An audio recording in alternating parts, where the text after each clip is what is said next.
Hello GCSE PE students, I hope you're all safe and well.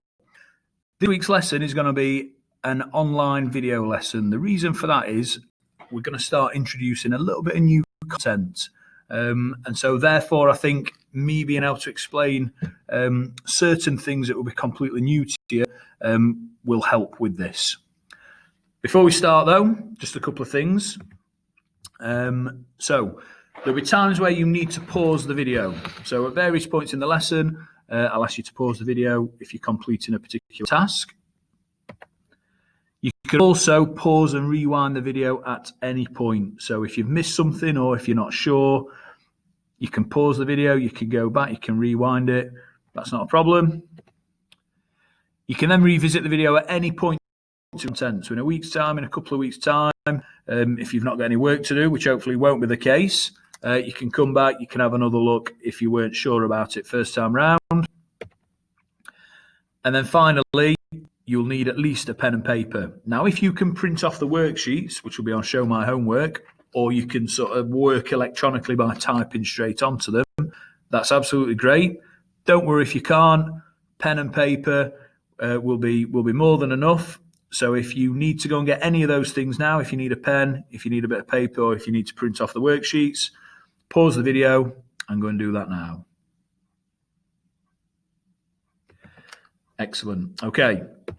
So like any lesson, we'll have a little starter activity. So a little blast from the past, identify and locate 7 major muscles of the body, bonus points for correct spellings. So what do, paper, the 11 muscles, and then just make a note of their location. So for example, right, bicep, front upper arm. So pause the video, complete that task now.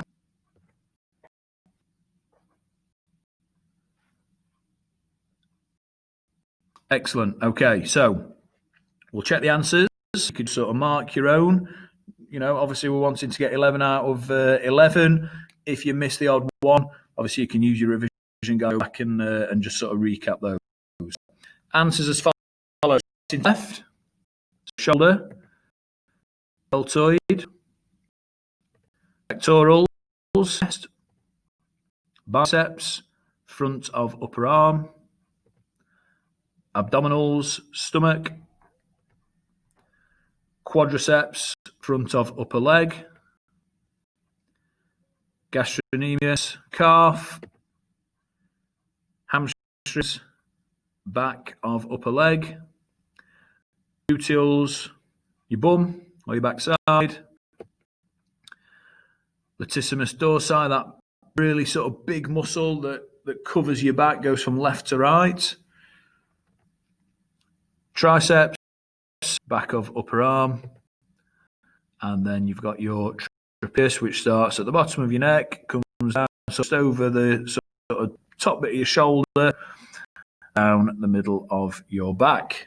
So hopefully 11 out of 11.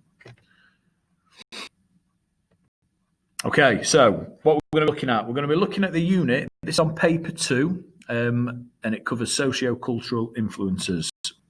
The sort of subunit within that is engagement patterns, or its full name, engagement in physical activity and sport in the UK. So 3 sort of keywords that we'll sort of be looking at and you need to know. So social groups. So a social group is a group of individuals who share a specific characteristic. And when we talk about social groups, this is where we actually talk about the barriers to participation. So you tend to find a specific social group, also a barrier to participation for that particular group of people. Engagement patterns. So what we're talking about here is basically trends and patterns in terms of participation in sport and physical activity. So who participates more, who participates less, the reasons for that. And then finally, discrimination. So the definition, which you need to know, treating a person or group of people differently, that can be negatively or positively, due to class, age, gender, race, religion, ability, or sexual orientation. Okay, so today's lesson then, learning outcomes, factors that affect participation in physical activity. AO1, can you identify the 5 key social groups? Describe the potential barriers that they might have. AO2, grades 4 to 5, can you describe the potential barriers and then apply practical examples? And then AO3, which is the higher grade, 6+, we're looking at evaluating the participation levels of a specific individual. So if you're given examples of people and a little bit of information about them, can you evaluate what their participation levels might be based on their social group, based on potential barriers? So some of the key words that you'll need to use, so whenever answering questions on this particular unit and this topic, these are some of the words, key words that you'll need to know. So gender, ethnicity, disability, participation, discrimination, and opportunity.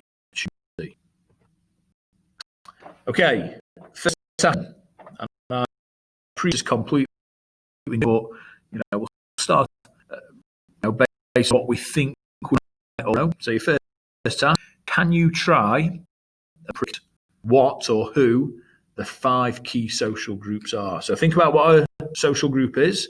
It's a group that shows characteristics. So you need to think about people in general and what characteristics might make people different. The social group links to the barrier as well. So if you want to pause the video and just jot those down on a piece of paper, if you want to do that now.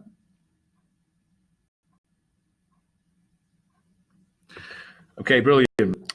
Right, what I'll do now, I'll put some images up on screen, and the images link to the social group. If we didn't get all 5, or actually we've got 5 and we just want to sort of check them, I'm going to put 5 images up which should help you. So it might be that you change some of the answers that you've got. So these are the 5 images. Image relates to a key social group stroke barrier. So check what you've got. I'll give you another few minutes to make any changes. So if you want to pause the video now, study the images. What does each image represent?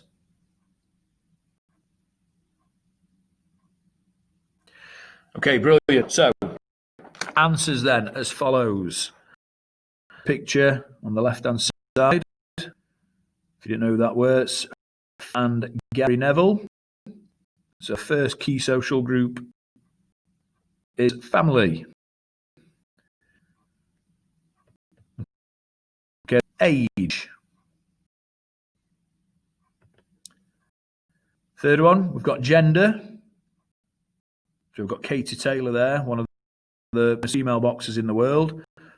Obviously is traditionally seen as a male sport, and certainly even now, when sponsorship and the money and the media attention, it's headed towards male boxing rather than female boxing.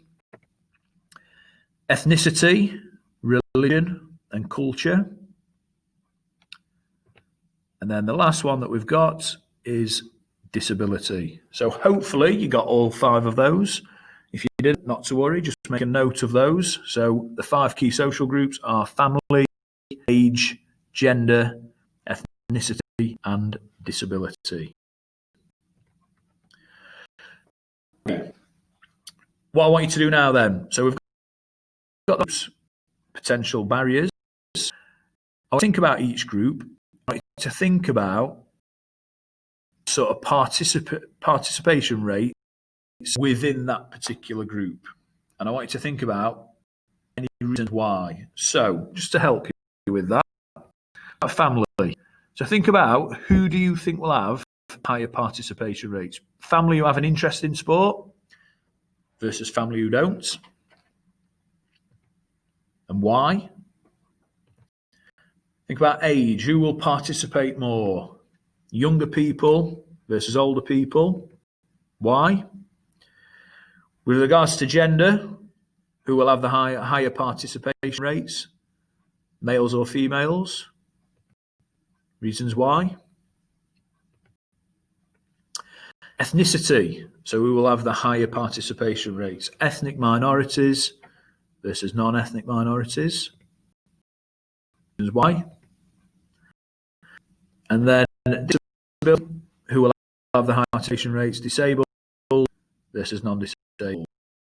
Reasons why. So what you do, pen and paper, make a note of reasons why, what are the potential barriers. So it might, for example, that younger people have higher participation rates than older people. What are some of the reasons why behind that? You give a bit longer to do this, just have a little bit of a think about it. You might even want to discuss this with anybody that's home, with your parents or carers, their opinion, just make on that. So give it for this, pause the video.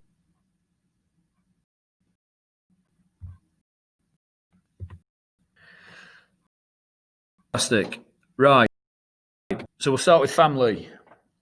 So I hope sort of what you got, what you discussed perhaps with anybody else, check your notes.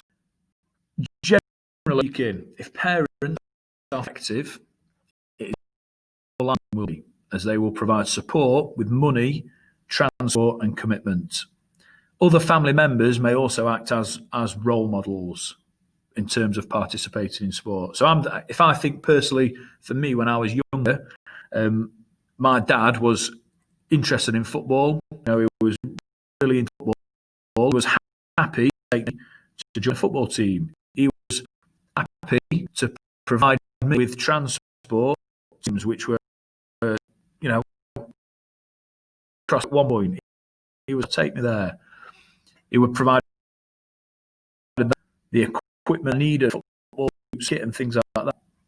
That cost money, and my parents were to provide that support, which meant that I went into a sorting background as well. So some examples. So we saw Phil Neville and Gary Neville, and this is really interesting because they both played for Manchester, both played for England.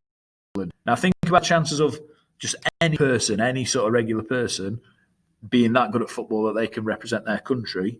The chances of two people from the same family, it seems almost impossible.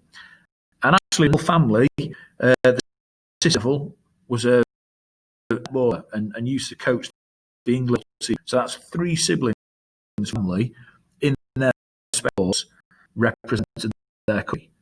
Now that's not a fluke. Clearly, there's something there. Clearly, there's something with the Neville family that meant them three people could participate in sport, to a high level. They'll have been able to provide support with money, transport, commitment. The middle picture, on the left we've got people, and on the right we've got Cash Michael. So both Danish keepers, father and son. Again, similar to the Neville family, what are the chances? A father and son both playing at top class level. They both sort of played in the Premier League. Both actually Premier League winners. Peter Schmeichel was at Manchester United. Kasper Schmeichel, Leicester City. So again, I suppose it's that idea of the parent being the role model. Kasper will have grown up seeing his dad participating in physical activity, and that'll have or given him support and the input to the same. Here, Broad, we've got Chris Broad, father and son, English cricketers. So for the exact same reason, the Schmeichel, Nevilles, what are the chances of two representing their country? And again, these reasons. Compare that with people whose family aren't physically active and are less likely to provide the support with these things.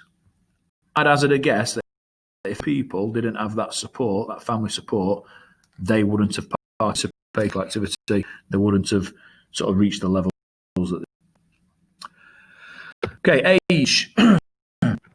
Greatest opportunities are for children to have free time, whether that's through commitments or whether they're commitments. They might also suffer from a lack of motivation or confidence. As you get older, you find that the illness or obesity increase well.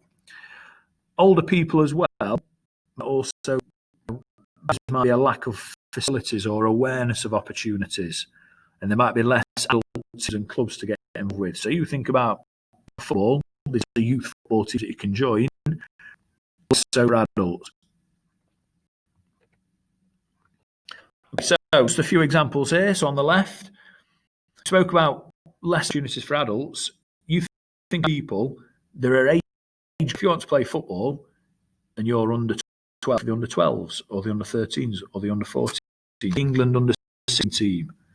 Once you get to 18, you don't have them age categories. You have under 20, under 31s, under 34s. So straight away, the barrier there in terms of opportunity. We've got this picture here. Obviously, we've got this man not only working but looking after his child. Is he going to have the time to get involved in activity? Well, he might do, but he's certainly got less time than school-age children. And then a positive example. This is an example of a called walking football, and this game of walking football was invented to increase the opportunity of participating in physical activity for the sort of over 75s. For those sort of walking football clubs down the country. But this is much the exception to the rule. Okay, males more participate in competitive sport than females. Increased opportunity, funding, and media attention. Another area that females will have, they have the additional factors such as pregnancy and the menstrual cycle, which provide additional barriers to participating as well. So examples. We have the example of Katie Taylor. So boxing very much is a traditional sport. You think about the famous boxers. We've all heard Tyson Fury, Anthony Joshua, Deontay Wilder. Not many will have probably heard of Katie Taylor. She's on a par with those ability at boxing. And like previously, boxing actually, until very females couldn't participate in it. Okay, the middle picture doesn't actually say anything. It's private members only. Golf, traditionally, has discriminated females, and pretty much most golf clubs, females were banned from. So you think about the barrier that has, therefore, for us in terms of taking golf. And again, think about the media, about sponsorship. Just think about the famous golfers. We think of male golfers, don't we? Finally, the last example here is what I mentioned regarding the health factors. So pregnancy can be a potential factor that limits females in terms of participating in physical activity. Some fitness clubs now that cater for pregnant women, which is a real positive. But again, still seen as a barrier, still means that females have less opportunities than males. Ethnicity, religion and culture. So depending on your religion, depending on your ethnicity or culture, some of these things might provide barrier participation. So your worship commitments on specific days of the week, diet restrictions, cultural beliefs, and some ethnic backgrounds are seen to have cultural preferences for certain sports as well. So a few examples. Jonathan Edwards, a British triple jumper, world record holder. Now, he's not anymore, actually. Not really sort of know the story, but when he competed, a practicing Christian. And because of that, on a Sunday, he refused to train because he saw Sunday as the sort of day that needed to be spent in terms of his relationship with his faith. So that was a barrier for his participants. One day a week, he participates. Middle picture here, we've got now. There's been quite a bit in the news. If you sort of Google it, where Muslim, have come out about how difficult they find it in terms of diet restrictions. They were unable to we summarise to set, if you're a top-class athlete, participate in physical activity, that restriction to your diet that is going to have. If you're not taking in enough calories, getting enough fluids, that's your performance, impacts your ability to participate. And then this picture here is an England cricketer, Moeen Ali. Comes from an Asian background, and that's where we spoke about here. Some ethnic backgrounds are seen to have cultural preferences for certain sports. So the Asian community have a cultural preference for cricket compared to sports such as football. And that's why actually the England team over the cricket, sort of 10 to 15 years, there have been several English players from an Asian background represented England. Okay. So there are less adapted sports. There's a lack of specialist equipment and facilities. There might be strict tests. Think about a leisure centre. If they haven't got access to the leisure centre, disabled like provide a barrier to participation. There's limitation. It might occur. These people might suffer from a lack of confidence and limit participation. Here, we share so this is sport because it's a solution to a barrier. Adapted sport certainly very few and far between, but that is an example of one. We've got here about specialist equipment. Now, if a non-disabled wants to go to some continuous training, they'll perhaps go for a run. Certain disabled people obviously can't do that. Now, wheelchair racing is the alternative to that. And I was looking at this piece of equipment here, and I can only imagine that that's quite expensive. Barrier to participate for anybody involved in do some continual getting cardiovascular exercise. Then, for example, a Paralympian. Now, the Paralympics are, in terms of the media attention, Paralympics are much bigger than they were 20 or 30 years ago. But we only see the sport really on TV once every 4 years. Whereas non-sport, whether it's football, rugby, tennis, that's just constantly on. So this sort of idea of less media attention providing that barrier as well. Okay, so this worksheet here, if you want to give yourself a good sort of 15 minutes to complete this, okay, I'll walk through it. So your social group down the left-hand side. I want you to try this from memory to start with. I want you to have the name for each social group. I want you to then describe some of the factors, the potential barriers that might affect participation. I want you to give an example of this. The ways that you can access this.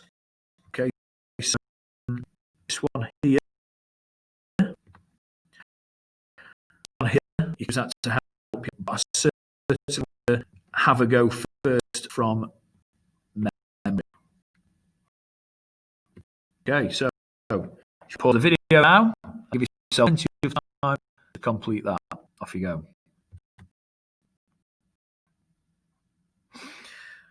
Okay, brilliant.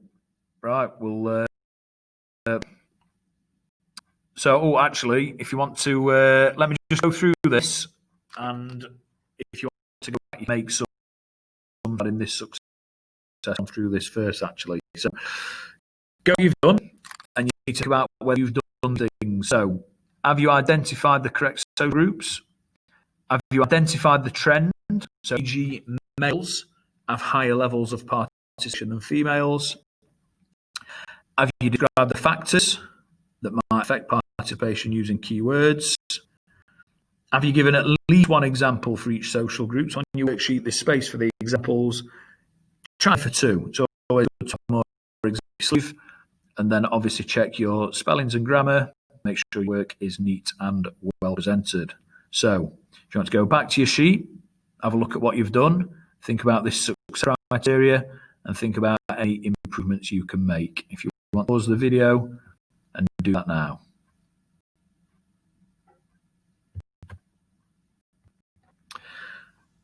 Okay, brilliant. Okay, next time. So, if you want to use this sheet, so this sheet you can access on my homework. Like I said, if you can't download it for whatever reason, you can't print it off, then you can just look at this here. You can sort the questions. You can just write the questions. So this is looking at describing social barriers, in practical examples, and evaluating specific individuals, specific examples. So this scenario here, okay, this girl is 14 years old. She enjoys playing basketball. She'd like to join a basketball team at school.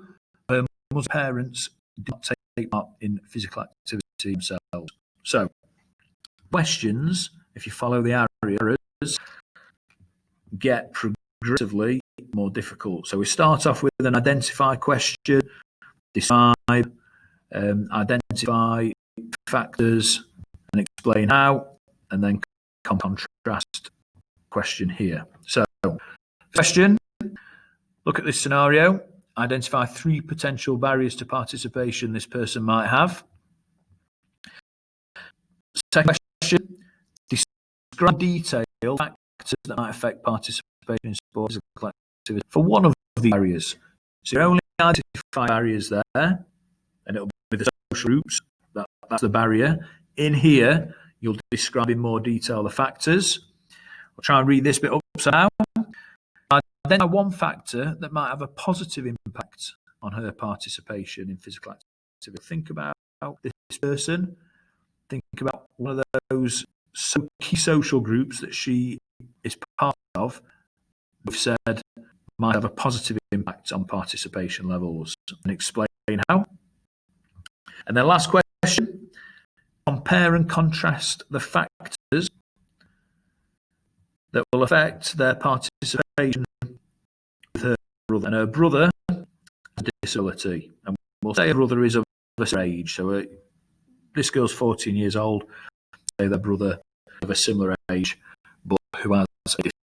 Compare and contrast the factors, potential barriers. Be a positive factor for a brother, might be a negative factor for her.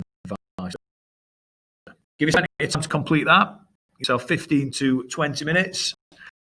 You can use again the sheet that I put up on screen to help you. 15 to 20 minutes. Pause the video.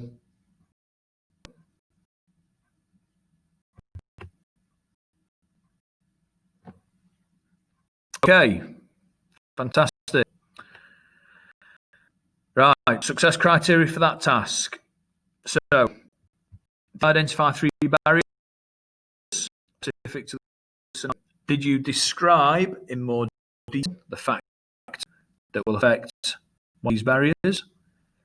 Did you identify a factor that could be a positive in terms of participation in relation to the social group and explain how? And then did you contrast potential barrier factors with example of a brother? So are there any differences in terms of social groups? Once again, check your spellings and grammar. Your work is and well presented. So if you want to, using this success criteria, you can go back and make any changes. So if you want to do that, pause the video now.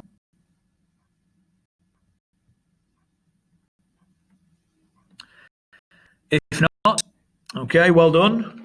You've all worked hard. If you want to email your work me, okay, that's my email list, and that work can be the electronic sort of file, Word file, or it can be just a picture if you just take a picture of your work that I know some of you have been doing and you prefer to do that. The deadline for this is the end of this week, so Sunday the 21st of June. If you've got any questions about the work, you've obviously got my email address. Just ask me a question and I'll help you with it. for your time.